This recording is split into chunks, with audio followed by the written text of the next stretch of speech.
Bir daha xoş gəlmişsiniz. Uşaqlar, bu gördüyünüz üzərində bezori təsvir olan daşlar. Fikir verirsiniz rənglərə. Arxeologlar tərəfindən rənglənib ki, təsvir daha aydın və canlı görsənsin. Amma 2007-ci ildə UNESCO Darxanası UNESCO icazə verildi. Təsvir necə var, elə qalmalı.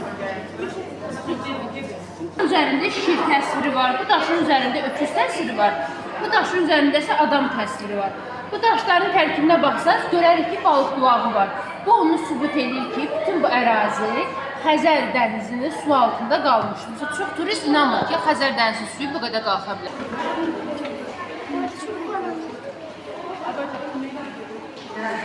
Şahımızdır. Bu bizim böyük daşlarımızdır, Cingildağdır, Kənizə və Torabay Palçıq vulkanıdır. Bizim muzey binamız aşağı hissədə yerləşir. Bizim ekskursiyamız ise Böyükdaş dağını olacaq. Ümumiyyətlə 5 dağ var. Böyükdaş, Kiçikdaş, Cingildağ, Şıqqay və Şonqarda 7000-dən çox orijinal nədir? Hamısı qədim dövrdən dövrə qədər gəlib çıxdılar. 5 nömrə vəziyyətdir, 6 nömrə balıqdır, 7 nömrə canavardır, 8 nömrə ceyrandır, 9 nömrə tülküdür. Hal-hazırda bu heyvanların nəsli tükənib, yılandır, kərtənkələdir, tülküdür, rastımıza çıxır. Ona görə dağa çıxanda ehtiyatlı olmalı və ayağımızın altından fikir verməliyik. Bax, uşaqla mən qırağı çəkilir, diqqətlə bax, nə sümü gördün orada?